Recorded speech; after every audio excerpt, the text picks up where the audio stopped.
Hey there, and welcome to Money and You. I'm Michelle Perkins, your host. My search for more fulfilling work led me to career and business coaching, where I stumbled upon a game-changing discovery. Money issues often start with our mindset and habits. You see, our relationship with money is the key to overcoming those frustrating financial obstacles. As an entrepreneur, coach, and problem solver, I'm passionate about helping you create a great relationship with money. Because, turns out, that's the foundation for a limit-free life. Each week on Money and You, I speak with amazing guests about all things money, mindset, practical tips, and everything in between. We're here to give you new insights, education, and empowerment so money can be one of your favorite relationships. So join us for some lively conversations and let's transform your financial life together. Hello, and welcome to another episode of the Money and You Show. I'm Michelle Perkins, your host, and very excited today to be joined by a fabulous guest, Jonathan Steele, who I am so impressed with from a financials, category, but also because he's embracing something that I think is really unique in his industry. And so we're going to get into it without further ado. So Jonathan Steele is the founder and chief investment officer of One Wealth Advisors, an SEC-registered RIA managing approximately $1.3 billion in assets. With over 25 years of experience in financial services, Jonathan has developed a unique approach that combines traditional investment expertise with what he terms financial therapy, helping clients develop healthier relationships with money. As a chartered financial analyst, a CFA, and former J.P. Morgan executive director, Jonathan started his career at Bear Stearns in 1997 after a brief stint as a professional cook. Beyond his professional accomplishments, Jonathan brings a rich personal perspective shaped by being raised by a single mother alongside his brother, now his business partner. This upbringing instilled deep values about money and relationships that inform his therapeutic approach to wealth management. He's been married for 19 years, is an avid cyclist who started competing in his 50s and splits time between San Francisco and New York City. Jonathan is also a percussionist, serves on advisory boards for music organizations, and mentors students in finance, music, technology, and engineering. I love that. Thank you for that bio. It gives us a lot of insight into you, and I love that there's always more to those folks than what meets the eye as when you're known as a financial person. So I love that. What actually caused you to switch over from being a professional cook, chef, to being a finance person? Well, I was a cook through, first of all, thank you for having me. This is quite the honor to be here. And by the Thank you. way, great introduction. I don't know where you got that, but that was one of the best introductions I've ever heard about myself. And so you nailed it on all categories. So very much appreciate that.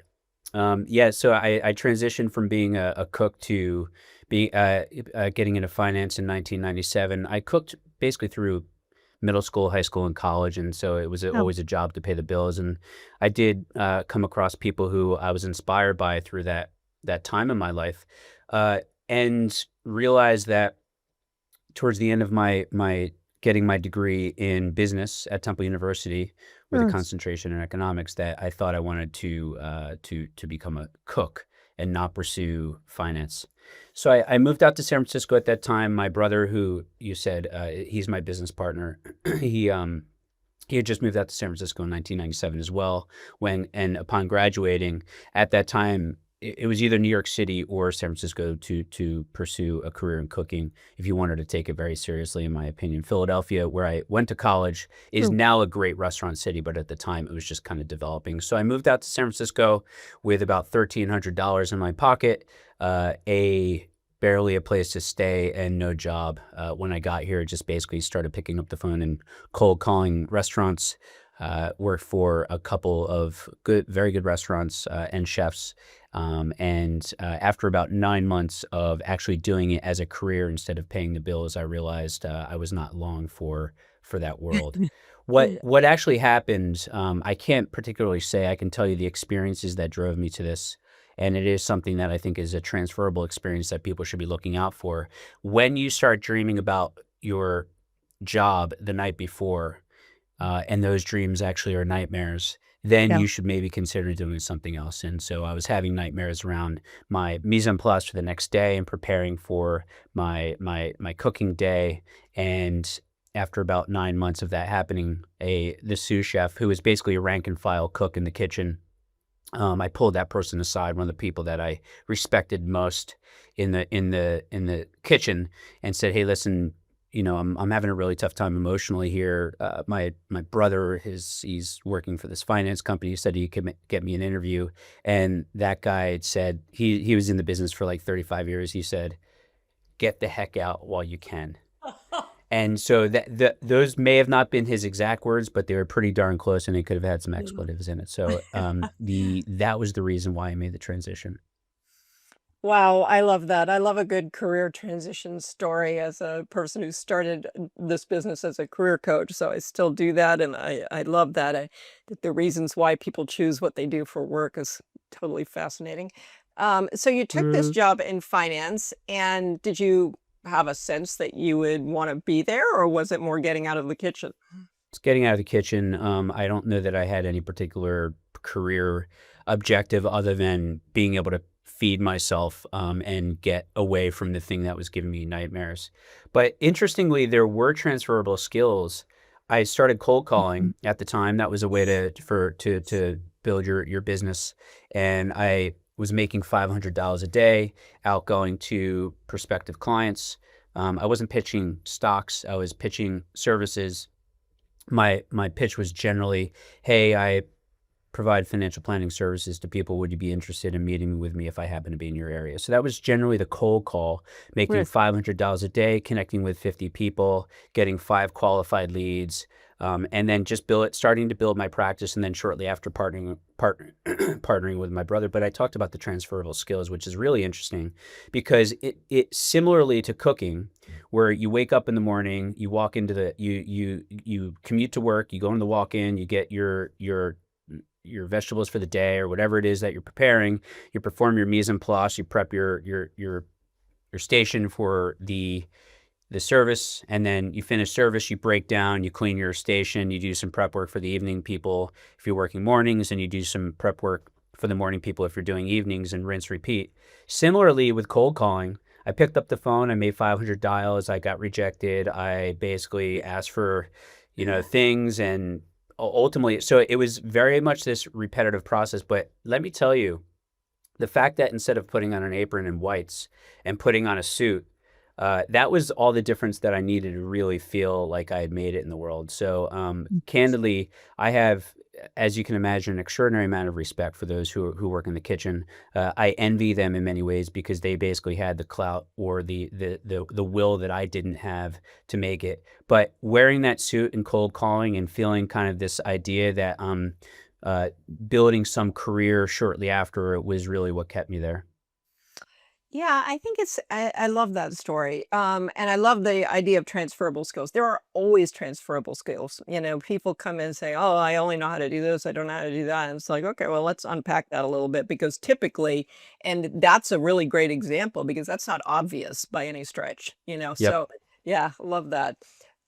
So okay, you're doing cold calling and then you progressed, obviously. And what did you see in that world that you found attractive enough to stick with it like you have? This was during the dot-com bubble, so pre-2000 when the dot-com bubble burst in the Bay Area. There was a lot of wealth being created. And interestingly, our approach was not to focus on extremely wealthy people or those who will become extremely wealthy, but our approach was to focus on those who we felt were an underserved community of the working wealthy, those who maybe after their company went public or after they had a liquidity event or after they inherited money, needed to start to develop a healthy relationship with that money and Mm. understand what that could do for them. But at the same time, they were not this massive what we call whale of a financial person, where my brother had nothing to relate to them. We come from very Yeah. modest background, and as a result, we wanted to build our business around those who would really appreciate a two-way relationship. And so we built it slow with those who were like I said, we consider the working wealthy, those who maybe had their first liquidity event that got to a certain wealth plateau, but also felt like they wanted to and or needed to continue to work to build that wealth. And along the way, helping them and their families develop, like I said, a healthy relationship with that money. So that's kind of how we started our the mindset around who we wanted to be to the world. Honestly, this is really the genius of my brother. It wasn't really the genius of me. He started on Wall Street in 1991 in Yeah. firms that were selling stocks over the phone. And he realized in 1997 that this is just not what he wanted to do for a living. He didn't feel like he was adding any value to society. So shortly after I joined, shortly after I started to do some business development, he said, "Hey, listen, we can pitch stocks and we can pitch investments all day long, but people are yearning out there for a different experience. And I think we could provide that experience." And so that's when we started to focus on this idea of what you said. I coined financial therapy. I just don't think that's the case. I'm sure it's been out there long before me, but nonetheless, the idea, and largely because I've been through therapy a lot through my life, I just found it very similar. Like I said, transferable skill is what I'm learning in therapy about myself. It can easily be transferred to those who are trying to develop a healthy relationship with money. Yeah, I couldn't agree more. I mean, I think understanding your relationship with money is as important as anything, but that is essentially the process of understanding it is a therapeutic process. And so, I mean, I found this absolutely fascinating because I too came from, well, not too, but I came from a very practical financial background as a CPA and a financial, worked in finance and accounting for years. And so I thought practical knowledge was what was important. And then when, I got myself in some trouble, I realized, well, that kind of had nothing to do with anything. Like knowing what to do and actually doing things is entirely different. So why we do or don't do things, whether it's eat right or use our, do the right things with our money, it is very emotional. It's based on so much underlying subconscious everything, beliefs and everything else. So what I think it's fascinating that you have a focus on this. So and really important because I feel like a lot of people have a relationship with money that precludes them from ever even seeing a financial advisor until it's kind of late in the game, actually. So how do how do you introduce this to people? Because they don't think they're coming to you necessarily for this unless they're listening to you on podcasts and things, but Very true. Yeah, people generally come to us because they are hiring us to manage their money. right. Oftentimes refer to us, shortly after hiring us as their money managers. I think back to what you said. People aren't necessarily they don't understand that developing a healthy relationship with money is important. They may not Mhm. realize like it has to happen or it should happen. And many of a lot of this muscle memory comes from, times that well before they were even aware of or Right. even had any money, right? Right. What surrounded them in their childhood. And interestingly, when you develop a relationship with a human being and then you get married, save for what I think to be, the religious world where you actually have to go and talk to a priest and learn like what marriage is to the church. There's nobody really out there that's telling you, hey, when you get married, these are the things you should be doing. So in the same way, hey, when you have this liquidity event or when you start working and bringing in more than you spend, these are the things you should be considering. Yeah. There's not that many people out there that talk about that, right? And so eh, what's essential is that you become aware short term, in my opinion, that if you follow some basic best practices as it relates to money, it gets you most of the way there, right? Yeah. Yeah. There's good debt, there's bad debt. Save more than you spend. Try to consider this what I say this spend, save, and share methodology, where you're taking a portion of each of those and applying them to your financial world. And that could start very early. I encourage our families to even start talking about spend, save, and share to their children. even with their allowances.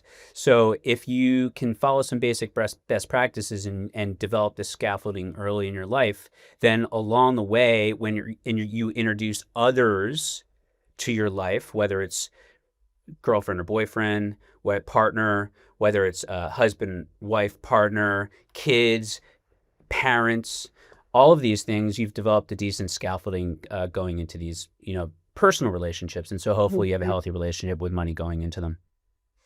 Yeah, I love this because you're talking about the foundational piece that is so important to set up before you even, are ready really for investing and the kind of the next level. Yeah. So, and I think people sometimes overlook all that. They want to jump into, especially now where, every young person is hearing on TikTok, what to invest in and how to do it. And so, I have a 25 and a 28-year-old and they've jumped right in, but they don't have the basics, they don't have an emergency fund. They have some debt. They have things that and it all just meshes together, and pretty soon they're using that investment money to pay for something else. So it's all Hmm. the foundational stuff is the boring stuff. I mean, no question. It's not exciting. Um, but it's so important. And I think we gloss over that too. And Yeah. so what you're talking about, the two things you're talking about, understanding your relationship with money and, leveraging the strengths that you have from that and trying to help yourself with respect to the weaknesses and then setting up this foundation. I mean, if you've got those 2 handled a bit, then when they come to you, you can knock it out of the park from that point on in terms of investing and what to do for the future. Often, and I would like to ask you, if you would, only if you're willing to share, like how are you addressing this with your children? Because it's the same story, right? The kids are Yeah. talking about Bitcoin, they're talking about the betting online and things that are really interesting. And so, ha- is there an open space for you to keep to talk about this? My kids are interested in money. My son is on his way to Columbia at 28. He did fashion school, talk about a Hmm. career change, spent 5 years in New York, came back, decided he wanted to be a computer science math/finance guy. And so he's been back to community college and now off to college again. Okay, cool. So I have no rules anymore around what a person, what there is no linear path. Nope. Uh, my daughter said absolutely no to college after I had all the college savings and did everything right and just Hmm. planned on her going. And she's done really well in a career that she kind of just did the old fashioned scrappy start at the bottom and move up thing. And Lovely. so I love it too, although boy, did I fight against it. So as parents, we're not always right. But Um, how is it? You said they're yeah. basically taking their investments and spending it on things. Which, by the way, developing goals and objectives, investing, and then spending it is kind of what we want to happen. I assume it wasn't necessarily the identification of a goal in advance of investing, and therefore, like there was this predictable outcome or somewhat predictable outcome. Yeah, no, it's really interesting, and more than trying to interject my own opinions Hmm. on what they're doing, because Yeah. if you're a parent, that doesn't Yeah. go Yeah. that Uh-huh.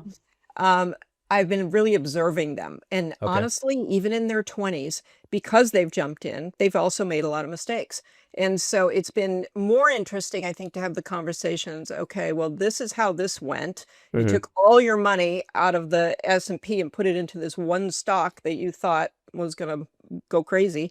It didn't. It actually Hmm. tanked, and now you've Hmm. lost your investment. So let's talk about that. What would you do in the future? My son got really into some currency trading. That was way over my head. I didn't Uh-huh. understand it. But he was in some forum and he was doing that. And then he was convinced that maybe that wasn't the way to go. And he took his own money and put it in the S&P. And then he did this Hmm. other thing. So, and he does have some debt because he stopped working to go back to school. And Hmm. so, just discussions about, well, what are you planning to do with this? Like he's paying, some very little amount every month. So I think the best you can do really is to stay on top of what they are doing. When I Okay. was their age, nobody knew what I was doing with my money. My parents had no clue. But Right. now we're a little closer to our kids and I can see their relationships with money. My daughter, she's really a saver, but Hmm. she's got a lot of fear around money too. She's Hmm. investing Yours from and a she does position it of scarcity. regularly. but she definitely has a, oh my God, what if this happens? She has that enough fear to feel like no matter, she's doing really well, but it's never going to feel like enough to her because Hmm. she's got this scarcity sensibility going on. Yep. So, this is not a great answer to your question. Mostly where I'm making sure we talk about money and That's it. Yep. yeah. Maintaining a healthy space to talk about things is way more important than actually solving for, in my opinion.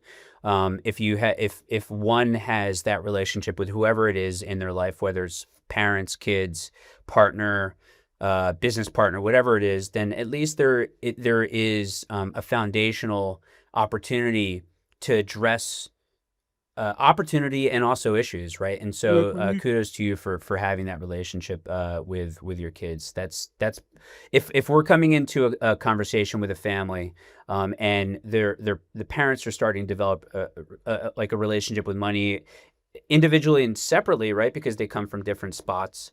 And when I'm introduced to their parents, right, which is often the case, and their parents are in their 70s or 80s, whatever it is, then I say, this is where they get it from, and Mhm. then I'm being introduced to their kids who are in their 20s, like this particular situation. They're like, I could see it from, the grandparents all the way down, right? And the position of scarcity comes from maybe the grandparents that Yeah. bypass the parents. And who Yeah. knows how that happens. Regardless, let's just work on that. And so the role we play in our families' lives, and I say families because it's often multi-generational, is in fact just this.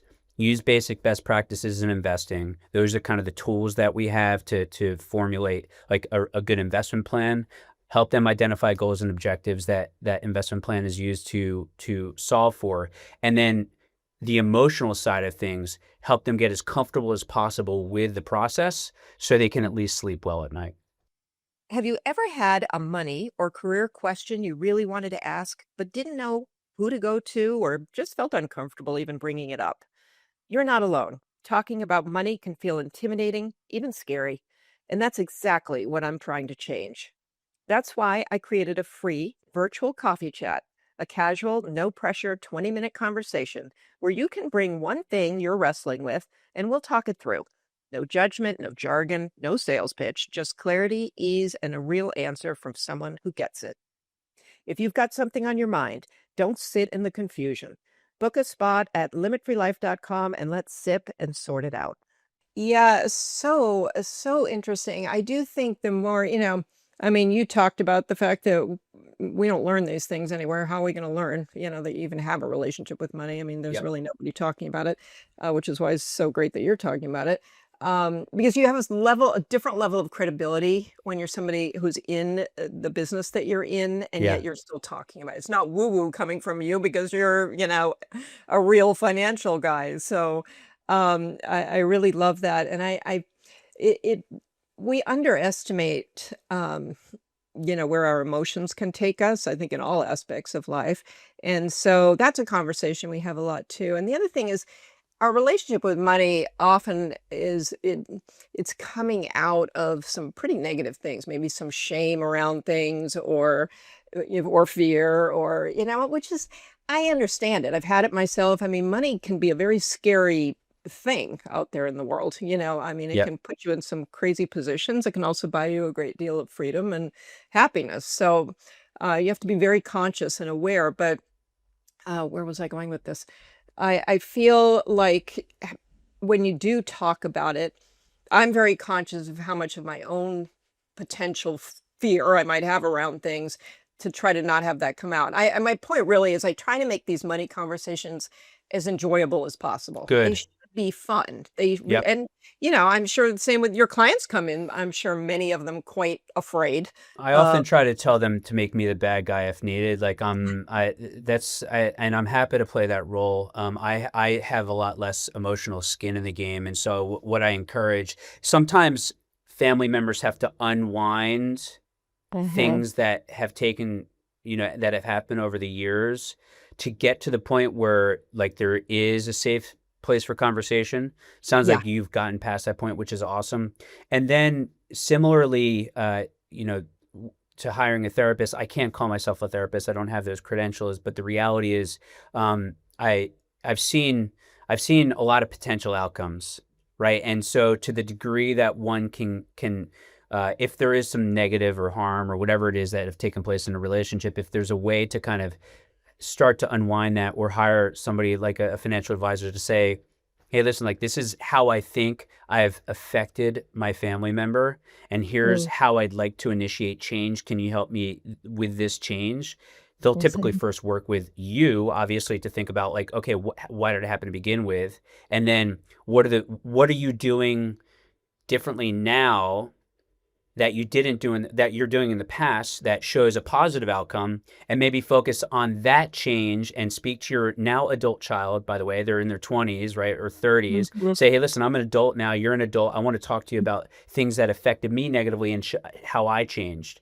And that's not dissimilar to losing weight or removing yourself from like a bad habit or whatever it is. Right. It's just, there are, if you can teach a younger generation some success that you've had in change, that is talking to them more as an adult than the child, right? And I Yes. think that's a really good place for a parent to be. Yeah, I agree. You're giving me a little too much credit with my kids because I do think some of my daughter's fear probably comes from overhearing some conversations that my husband and I may have had at Uh-huh. times when business was, being a problem. Uh-huh. So, I mean, I'm sure that's not the entire story, but I'm sure that contributed, and I Hmm. think about that. So, um, it's a fascinating. Money is fascinating. I mean, I Yeah. wish we could kind of strip away the negativity and the shame and the fear around it, and just see it for what it is. It is a an ally in your life. You just have to figure out how to play the game properly, and Yeah, life and will turn you around. the cards are stacked against us, obviously, Yeah. with advertising and product pushing, and um, yeah, so it's very difficult to navigate that world. And some of that comes from the way you were raised, and some of it comes from the environment that surrounds you after you're you've flown the coop or whatever. Nonetheless, like it is an uphill battle, I would say, for many people if you're heavily influenced by external factors, especially with social media these days. And so Yeah. I Yeah. what I just go try to go back to the basics, right? If you're being told to purchase this sexy new object that's on the shelf, whatever financial product it is, etc., think about like the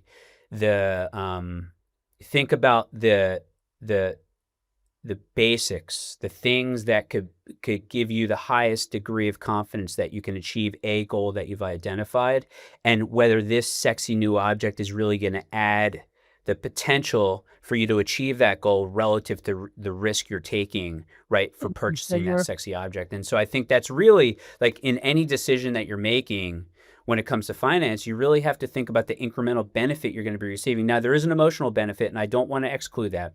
When you go to a luxury retailer and you're purchasing that product, there is a what could be a very positive experience, Mhm. right? But I Mhm. think one should also weigh what that emotional benefit is with the actual financial implications of that.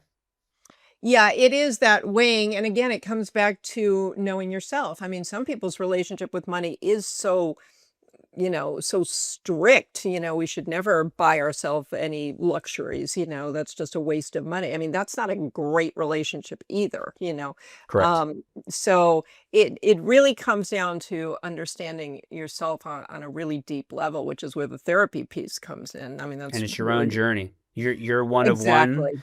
Yeah, Mhm. you're different than everybody else, and as a result, if you're trying to convince yourself that you're similar to the person that you're looking on social media, I can guarantee you you're just flat out. It's Yeah. highly unlikely you're similar to that person. They're trying to convince you that you're similar to them so they could sell more advertisements, but the reality at the end of the day, you're a one of one person, so figure out your own journey and use hopefully the scaffolding that you've built throughout your life, right, to help you navigate this very complicated world, and lean on the people and lean on the resources and lean on the basics, to help you navigate it. Yeah, and sometimes that scaffolding, as simple as it really is, it's not just because it's a simple structure doesn't mean it's easy to do, you know? 100%. So a lot of people have trouble getting that together, and I feel like that's another thing when people, you know, are having trouble even putting together some of the basics, a budget, an emergency fund, I almost give up before they start on, well, I'm going to invest and build wealth. I mean, Mhm. that feels very distant when you can't seem to make ends meet from month to month. So that isn't really probably your population of people coming to you, but It that's, is. I mean, is of it? course, like, yeah, of course, the kids of parents who are coming out of college or interns at our company while Yeah. they're in college or whatever it is. I Yeah. mean, Yeah. these are basics that hopefully they're learning along the way to the degree that we can help them. Oftentimes we're getting a call from the parents say, "Oh, I've tried. Can you please talk to them?" And yeah, we get tons of those phone calls, and yeah, the basics are not very fun to deal with. But the No. reality is, like anything else, like you need to learn to speak English before you can do proofs in calculus or whatever in mathematics. Right. So the basics sometimes are not very fun, but the reality is we all need them, and oftentimes they're overlooked and they're passed by largely because you're being told from the outside that, hey, you don't worry, don't look at this boring basic thing over here. Go Yeah. buy this or employ this really interesting new product or solution. Yeah. And I really wish the financial industry had we've done. I wish we've done a better job of focusing on the basics before we're even leading with like a complicated product, because the basics are really what, in my opinion, they're going to get you the most of the way there. Yeah, I really love that you're talking about that. That is so important. And you're right. It's boring. I mean, it's like brushing your teeth. I mean, it's boring, but if you Yep. don't do it, Yeah. pretty big consequences. So, um, I I'd love to know some of the, more positive kind of relationships you see versus some negatives. Because when I started talking about this, I realized nobody really understands what I'm talking about when I say, oh, we're going to work on your relationship with money. They're like, Yeah. okay, I don't know what that is and don't Yeah. really even care. But Yeah. so I found it kind of fascinating to try to figure out how to even communicate it to people because it is so crucial. Yeah. So, like, what are you seeing that like when does a light bulb go off when you're talking to somebody and you're like, "Oh, this person needs some help in this department?" Um, when so oftentimes when they are not investing anything, like some of the hints that come to me are maybe when they're not investing any of their money because they're Mm, scared, okay. right? Yeah. Or if they have way more in savings, like in cash or at the bank earning no interest, than um, than maybe they should. Yeah. And or obviously, if they're coming to us with a ton of debt, they have a significant amount of assets, but they've complicated their life by having all of these derivative, debt instruments that are helping to fund this extravagant lifestyle. Those are examples as well. And so, we try where we've seen success, oftentimes comes from helping them rebuild some scaffolding maybe that's been broken in a relationship, as an example. So if there's a marriage, and oftentimes one person is taking the main role of finance, that Mhm. it was initially like, hey, I'll take the bills, and then I'll take the bills and invest the money, and I'll take the bills and invest the money and talk to my financial advisor. And along the way, the other partner is basically like either turning a blind eye or less Yeah. informed.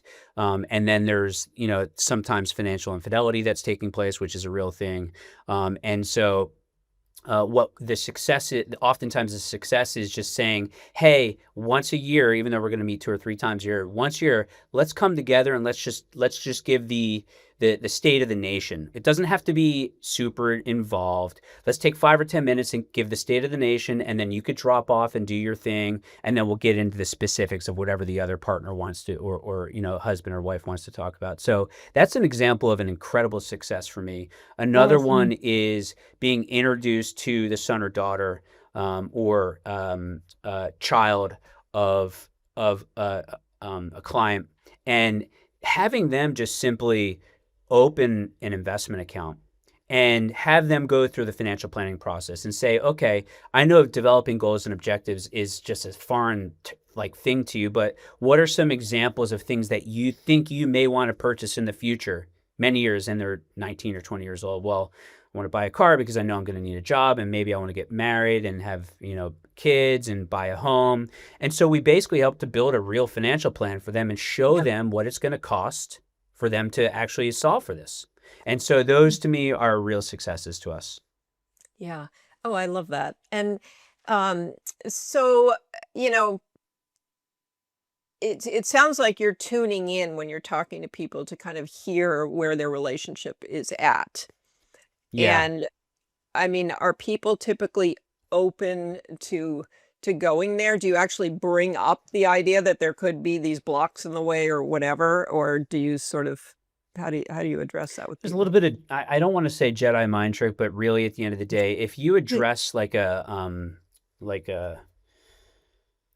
a blind spot and you say, hey, I've noticed a blind spot, you spend too much money, really at the end of the day, like they're largely going to shut down, right? And so Yeah. you try to get to the point over your career working with a family to address the issue incrementally and not like unless there's some real hazard that needs to be addressed. Address the issue incrementally, and hopefully have them create their own success.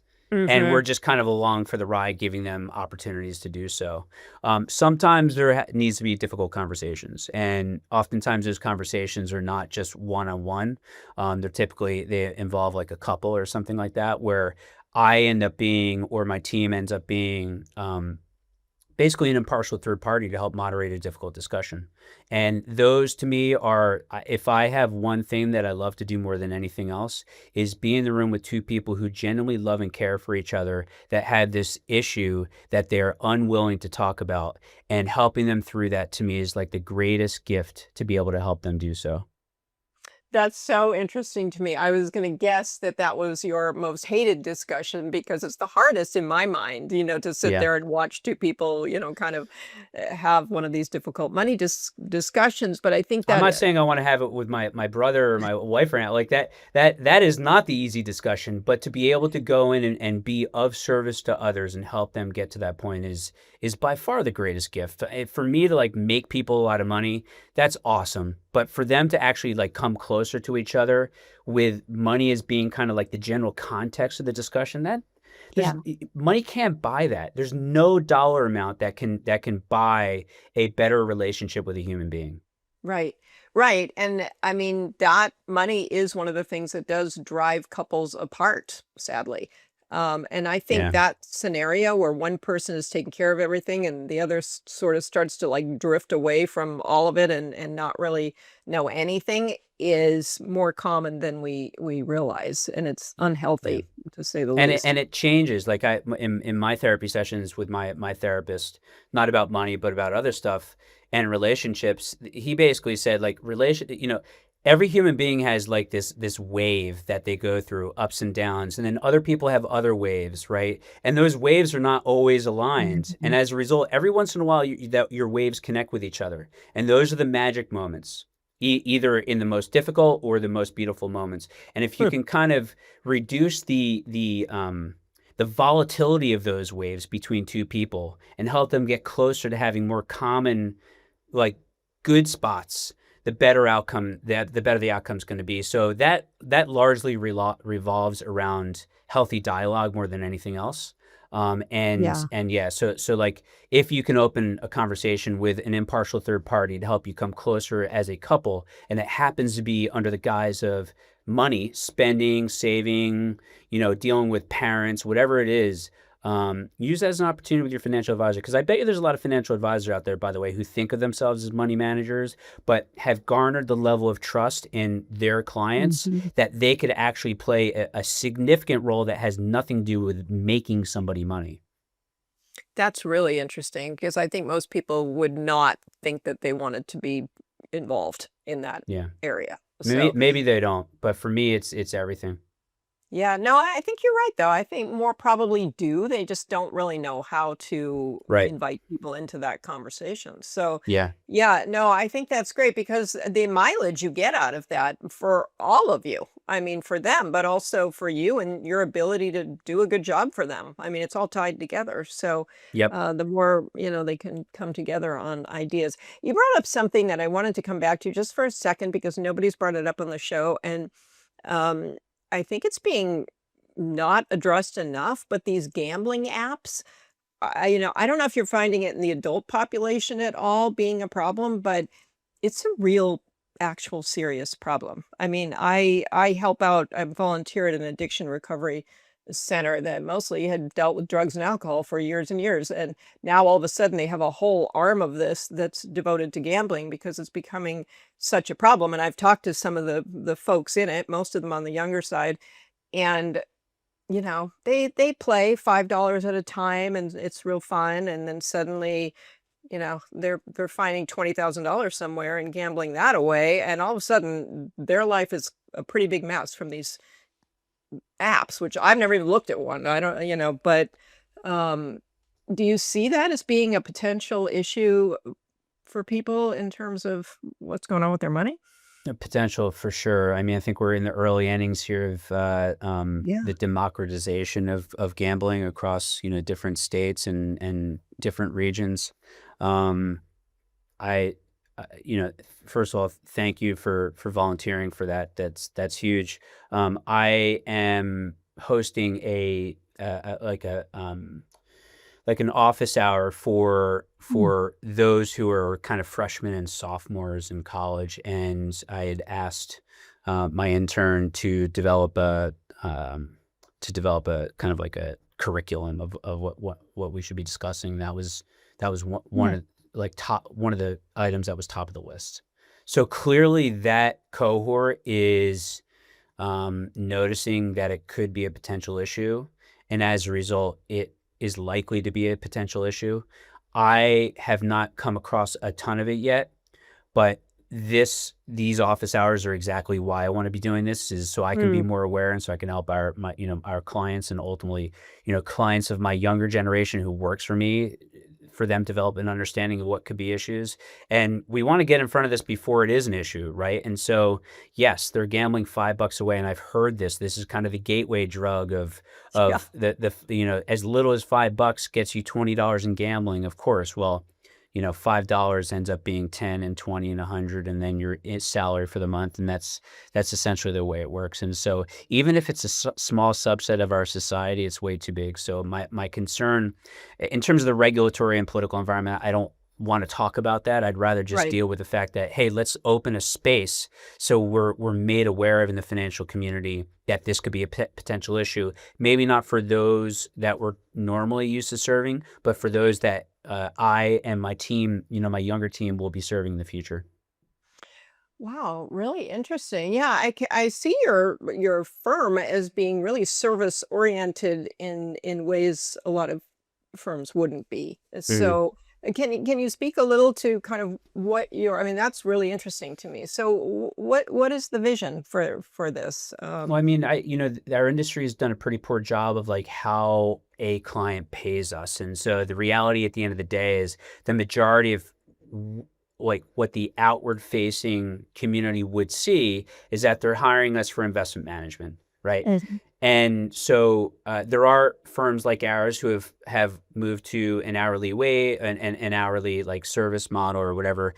For us, we just feel like that's like we're still kind of an asset based kind of fee business.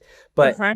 the reality is we feel like the majority of investments can be commoditized, and so as a result, like if we're focusing on that part of the business, we're really like not necessarily getting paid for what we want to get paid for. So even though we can't say we're going to spend 10 hours this month or this year talking about your relationship with money, that's part of the package. Mm. Moreover, and you'll appreciate this, we generally believe like this idea of estate planning and tax planning and insurance planning and education planning and all these other things, whereas they've largely from our industry been kind of like decentralized. We Yeah. feel like we should have working knowledge of all these things. And in some cases, like we started a tax practice last year, actually doing Oh, things in-house. And so we wow. feel like we want to bring this all under an umbrella, so we're at least aware of the many things that's complicating our clients' lives. And even if we can't solve for them directly, we have a means to which they can solve for them through the help of us.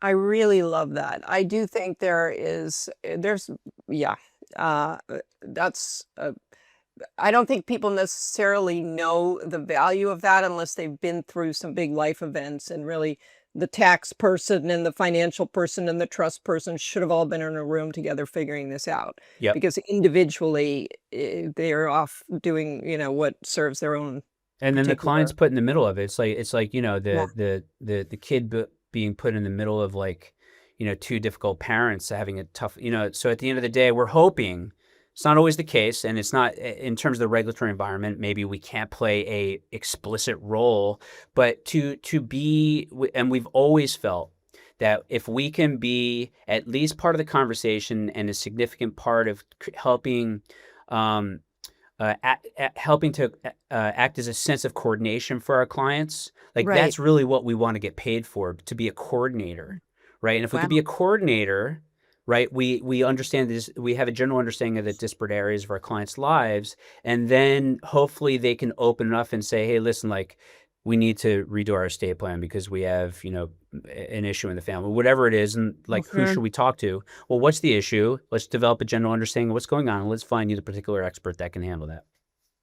I love that. That is such a fabulous way to go. I mean, you're looking at, I think, a lot of the gaps out there and trying to fill them, because that's a huge one. The fact that, like you say, everybody's, doing their own thing, all valuable in their own right, but Yep. some of them just don't work together very well.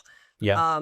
And so, yeah, I have great examples of that, especially after having lost my parents and been the executor of their trust and having to make these decisions, but I was doing it somewhat without, um, I mean, I have enough awareness, but there were tax implications and things that should have had my tax guy in the room, Hmm. at the and same with my investment person, because there was a lot going on that could have been done just a little bit better if that Yeah, had and happened. hopefully, people out there who are listening, like, try to find maybe that one person. It doesn't have to be a professional, by the way, but somebody that you could trust, the scaffolding that you built along the way, and say, hey, listen, like, don't try to solve for these things on an island. I mean, and don't be a hero. Like, we Mhm. developed for our entire lives this idea of relationships, human relationships, whether they're professional or not. And even if this person you bring in, if somebody passes on, has no working knowledge of the financial industry, at least they can help reduce some of the burden. So, like, in the event of the death, so you can actually grieve. Like, the whole idea of somebody passing on is, and you develop an entire estate plan, is so you can actually grieve, and instead of having to deal with all the implications of that. And so I would encourage those listening to this to try to think about the person that you'd want in your life, whether it's professional or not, to help you navigate that kind of situation. Oftentimes, by the way, it's not necessarily your partner or your husband or wife, because they're No. going to be grieving with you on the emotional side. And so hopefully you could bring in a distant relative or whatever it is, somebody that you could trust, definitely trust, obviously, to help at least, like, bounce ideas off of. So there's like Mhm. kind of like a board of directors helping you through this in a sense. Yeah, that's great advice. And honestly, through that process, I would say I did lean more on my parents' financial advisor, who I Hmm. got to know really well. Good. And Well, yeah, hopefully good. she was remarkably Great. helpful in many ways, more Hmm. than I will even get into here. Sure. But I mean, it opened my eyes too to there's a role for a person like you that goes beyond, Yep. just, helping invest your Yeah, those money. are the times where we should be, like, our industry and those who are in, like, doing what I do. We should be. That's when we should be most available. That's when we should shine. That's when we bring in the entirety of our resources at the Mhm. disposal of our clients when they're going through life events. Like, that's really what we should be doing at the end of the day. Yeah. Wow. Well, Jonathan, this has been an amazing conversation. Thanks. you kind of went all over and not I, places I didn't expect, and I'm happy about that. Good. But I do want to open it up because if there's something in particular you'd like to get across to listeners before we part here that you didn't have a chance to get across, I'd love for I you to think, be able. I mean, like I said, I think they're use technology to your advantage in the sense that if you're wondering how you should be exploring investing or savings or dealing with a legacy or helping solve for a challenging conversation, use technology to your advantage. Also remember that, especially for those who are in their 30s, 40s, 50s, et cetera, that we've hopefully built personal relationships in our lives that maybe we have not leaned on in the past that you can consider leaning on for difficult conversations. And so those people are hopefully available in your life, likely available in your life. Don't discount their ability to make a significant impact on you. And if you are going through a particular challenging time, like I said, just try to find the person that you trust that cares about you deeply to help you navigate it. Because my sense is, and there's obviously in particularly challenging situations with addiction, et cetera, there's resources. Thank you for your volunteering there. But also, if you feel comfortable enough, find that person to help you navigate these challenging times. Yeah, thank you. And I love that you're trying to be that for your clients. That's Thanks. a really much broader way to look at the types of work that you do. Yeah. So really impressive. And gosh, we talked a lot about the younger folks. We didn't quite get to the older folks I know who are also worried about things, but you know, is there ever a time earlier has always been at a start, but is it ever too late? I mean, I've in the late '90s when people have made some difficult tax, decisions right before the .com, Mhm. where they had big AMT bills that they had to pay for that they didn't realize they had to pay for, and they had no money to pay for it. Obviously, you're if you have a home, you could borrow against it, et cetera. So, is it too late? I mean, listen, it is never too late from with respect to life. Yeah. You know what I mean? So, at the end of the day, seek advice. Even in life's most darkest moments, there is often a way for you to help navigate these things. And oftentimes you're not even close to that moment in time, even though it may feel that way. And Yeah. so don't be afraid to seek advice from those who are professional or not in your life. And if it is a professional, just maybe interview 2 or 3 people, make sure personality wise you're connecting with them, because if you can connect with them personally, hopefully that opens the floodgates earlier for you to be able to address the things that I think you should be addressing so you could develop a healthy relationship with that money. Yeah. Yeah, thank you. Well, great conversation, Jonathan. Thanks. Thank you so much for being here and for what you do. I mean, you're bringing so much more to this, in this industry than, a lot of other folks in your position. So thank you. Thanks. Appreciate the time. We'll put all your info. How do people find you? We will put it all in the show notes. Okay, onewealth.net. That's ONEWEALTH.net. Okay.